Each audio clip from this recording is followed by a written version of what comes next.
Well, good morning and welcome back to the Broadcast Retirement Network. I'm Jeff Snyder, and this is BRN AM from Monday, October 5th, 2020. And our top story today, better cash management for state and local governments. Well, joining me now to discuss this and more is Joseph Rullison. He is the founder and CEO of 3+1 Advisors. Joe, thanks so much for joining us on the program this morning. Thank you, Jeff. It's always a pleasure chatting with you. And what I want to do there is talk about some of the fiscal and financial struggles for many of our local and state government entities, because this is really nothing new, Joe, but it's only been exacerbated by the COVID-19 crisis. It has, Jeff. And what you find with public entities is that they tend to have a lot of bank relationships because of the banks that are in the communities that they serve. And at the same point, they have a tremendous number of bank accounts with each bank. So what happens is that they collectively get tens to hundreds. We even have one public entity has over 1,000 bank accounts, and they look at their cash and how money flows through singularly at each account. They'll reconcile every single account. But how that all comes together is what we've been able to create the technology with our liquidity management. With our CashFest platform, we were able to take and look at these public entities and give them a full picture. And that's what they need to do, is be able to see that they actually have an asset that can generate revenue for them. But at the same point, they're able to have the accountability and the ability to be transparent about all dollars that flow through. But you'll find because they are stressed with less resources, now with the COVID-19, they're having to work remotely, which they were not prepared for. They did not have the technology or the processes in place or procedures to work remotely. So as a result, they sort of had the perfect storm that arose this last 6 months. But I have to tell you, one thing about public entities, they always are raised to the challenge. And when they do that, they always will work to try to find what can they do to be able to serve the public and those that are their taxpayers and residents. And they always will find a way to make it work, and they have. And that's what I've been very impressed by with this, Jeff, is the very fact that with these challenges and with having to move to technology that they never thought they would have to do, they really have arisen to the occasion to make this work. Absolutely. And credit to all of those in state and local government, because they were on the front lines in a lot of cases, whether they're police, firefighters, emergency personnel, administrators, et cetera, that were really at the forefront of tamping down and managing this virus. Joe, when it comes to the financial struggles, I mean, it should come to no one's surprise who's watching this show or just following along with the pandemic, that because people were not working and because of some of these stimulus programs, that people were not paying taxes. If I recall correctly, the Internal Revenue Service and some of the state local governments deferred some of the income tax for 2019 year to later in 2020. This can really cash strap and has cash strapped so many governments. It has, Jeff, and it's been one where they've had to take and be creative in the sense of helping those that they're serving and that are struggling during this time. At the same point, being able to know that they've got to drive solutions that are going to help not just in 2019, but also into 2020. So they've had to be creative. And at the same time, helping the public, that I think both sides, this came as a surprise to both sides. And as a result, you've been finding a real collaboration to try to be creative of helping with the dollars that have come from the stimulus package. Right. Those that came directly to the public entities that qualify, that had 500,000 or more of residents, that they were able to qualify for those dollars.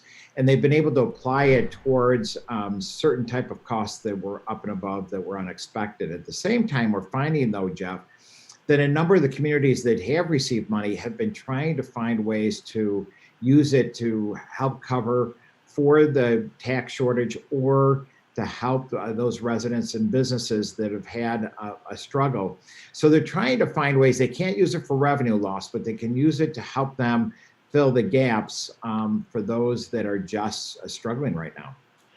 And Joe, last question before we go to the break. You mentioned transparency, and we always, I mean, look, every government that I've ever worked with has always held up that they are very transparent and try to be very transparent. I mean, you know, they respond to freedom of information or public records access requests.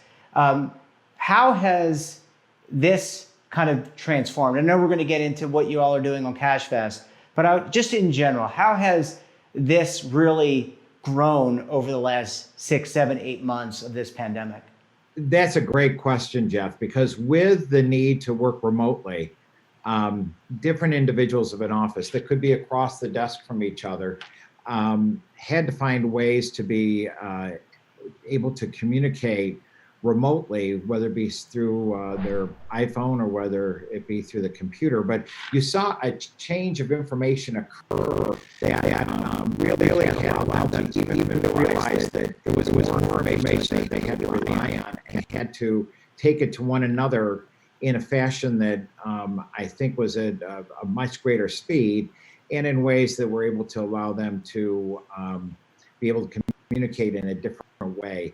Even though you're across the desk from one another in a public entity in an office, the remoteness allowed to probably have a little bit more use of the technology than what they were accustomed to. And as they found the power of the technology, they were able to use that and be able to switch over the information at a much quicker speed with greater accuracy. And at the same point, would also create, I think, very strong transparency as a result. I lied, Joe. I said we were going to go to a commercial break, but I got one more question. You just piqued my interest. How do you balance transparency with privacy and cybersecurity protection? And I know, this is probably something that you and the folks at, with regards to CashFest are thinking about. But as things speed up, people have to do things through their phones, through Zoom, like you and I are doing now. That's a balancing act, right? There is, and there's great technologies out there that allow you to encrypt, able to use passwords. At the same point, for example, we mask all information so that if anything's ever sent over back to a client, is completely masked, so it can't be hacked at all from that standpoint. So from that, I think the banks are being very, very aggressive about making sure that new technologies are adapted, but in between that, the new fraud protections continue to be applied. And all of that, I think there's been a lot of concern with that to make sure that emails are accurate, to make sure the information that's being sent is being received, and you can see that it's been received by who it's been received by. So a lot of priorities, and that's been part of the new procedures and policies that we're seeing in place with electronic policies that we make sure every single client now has, because of that very fact. Is when you have that kind of flow of information, believe me, they're out there, looming out there are hackers that are looking to try to get that information. So I think there's a lot of attention being given to that, Jeff. Thanks, Joe. A lot of bad actors out there, especially those across the globe. When we come back, we're going to talk with Joe more about CashFest, and we're going to talk about how can state and local governments improve their transparency and efficiency when it comes to their cash flow. You're going to want to stay tuned right here on BRN AM.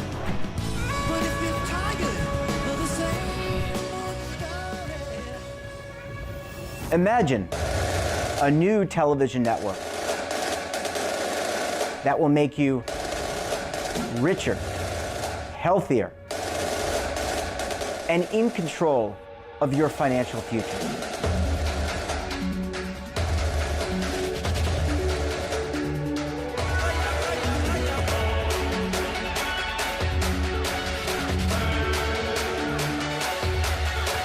This network is for the policewoman in Nashville, Tennessee, the baker in Dubuque, Iowa, the teacher in Lexington, Kentucky. We want to make the idea of savings and retirement culturally relevant. But what do you see as a defining issue of the midterms, especially for the smaller businesses? I mean, they are the lifeblood of the American economy.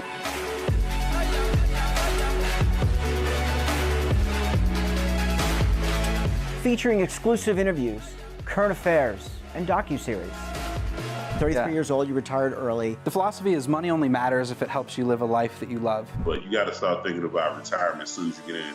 The Broadcast Retirement Network will drive very high engagement with premium partnerships. So this isn't retirement and savings for your parents or grandparents. This is for all Americans. And we're going to change the way you think about money.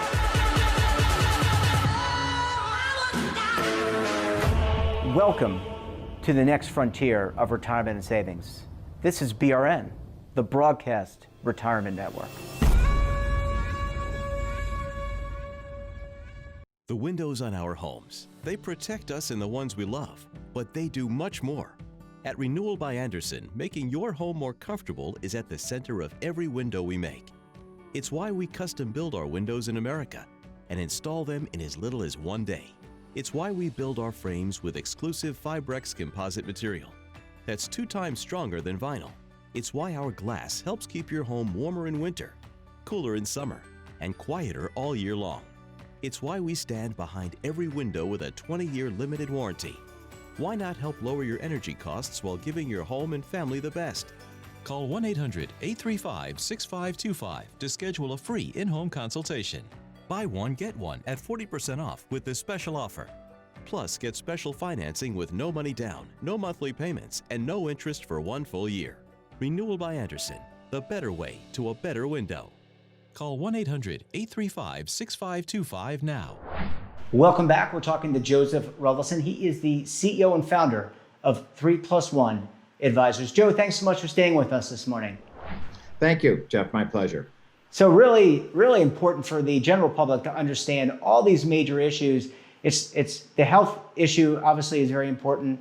It's very important for us to be healthy, but also these implications not only have an impact to our personal finances, but also to those of government. Let's talk about some of the solutions, because you mentioned some of the work you're doing with CashVest, that increases transparency and kind of aggregates the hundreds in some cases of bank accounts. What can you tell us about the product, what's happening, and what the impact's been?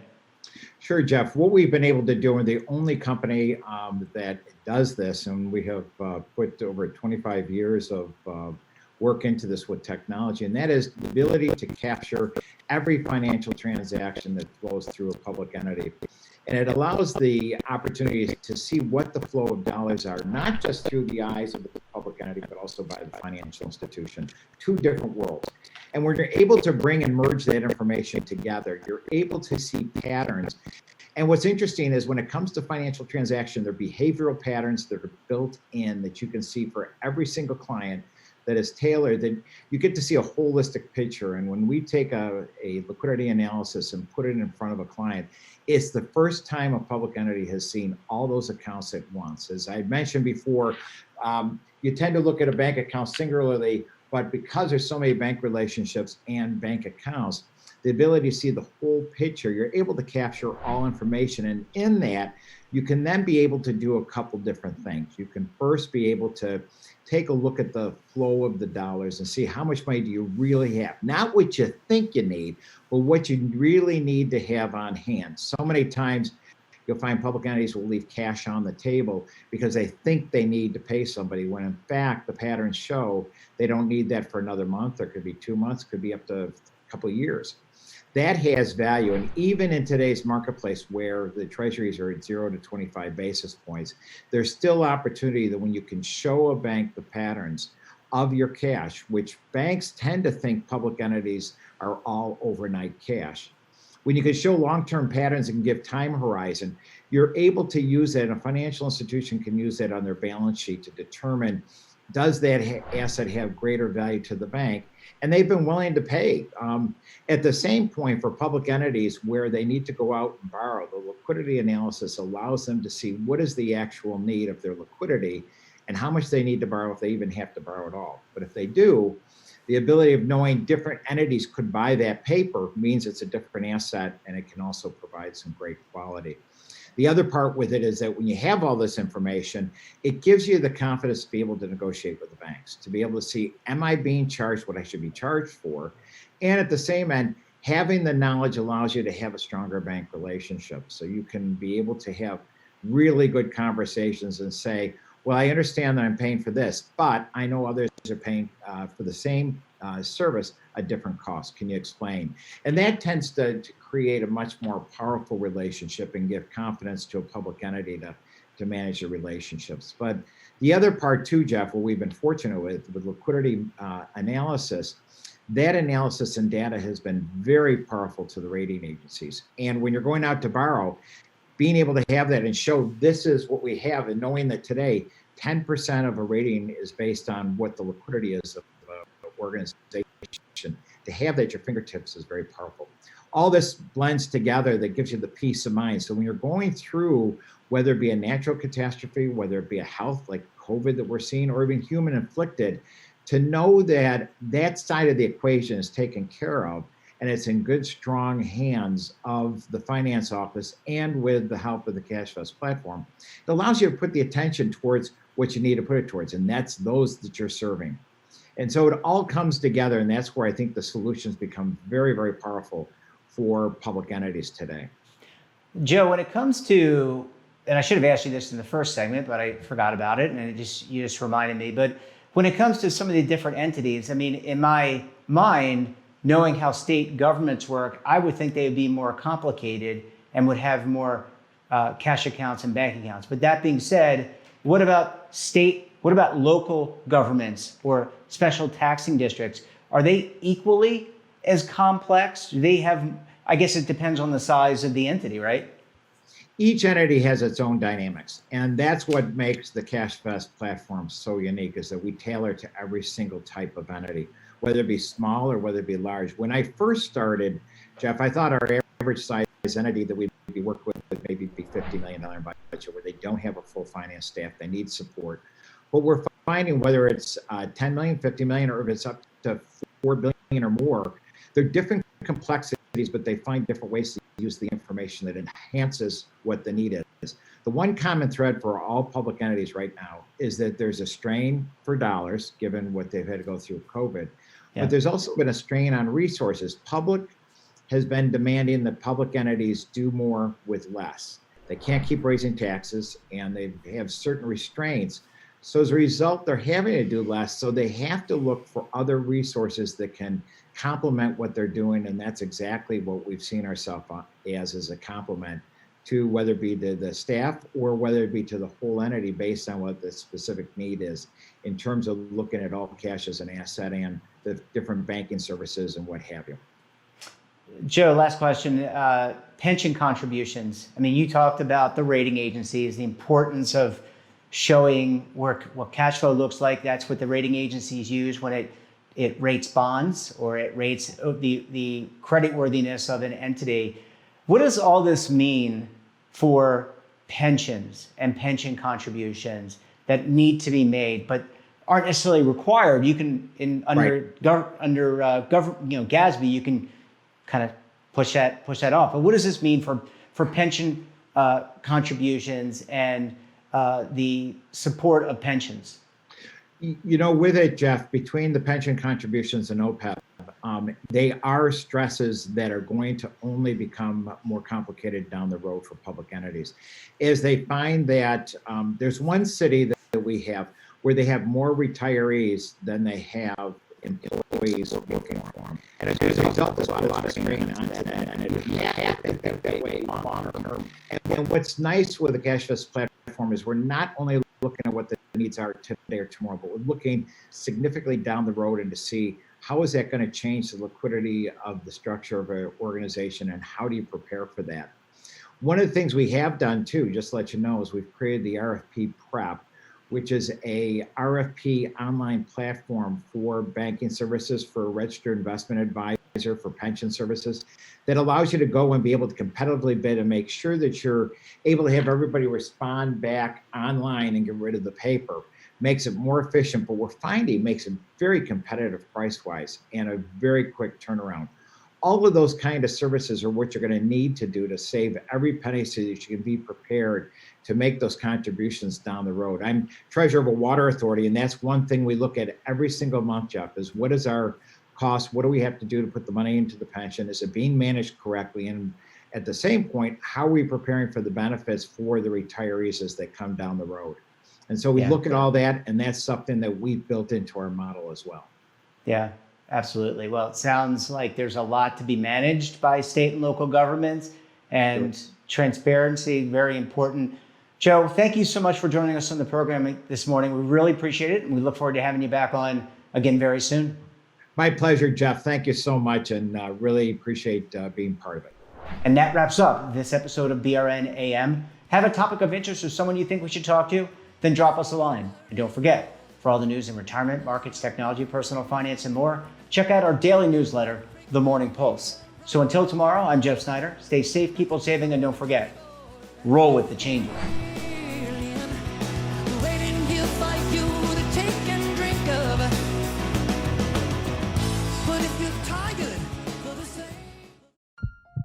Are you being audited, and do you owe the IRS $10,000 or more in back taxes? Is the IRS threatening to take more of your money? Don't fight the IRS alone. The Tax Doctor is here to help you negotiate your tax bill and reduce your stress. The IRS can freeze your assets and seize your bank accounts, but you can stop these IRS actions. The Tax Doctor will work with you using our years of experience to represent your case to help you get the best resolution under the IRS guidelines. Help is here to deal with the IRS to reduce your stress. We've handled thousands of cases, so we know what we're doing. If you owe $10,000 or more in back taxes, do not call the IRS alone. Call a Tax Doctor now for a tax emergency analysis. Call 800-224-6439.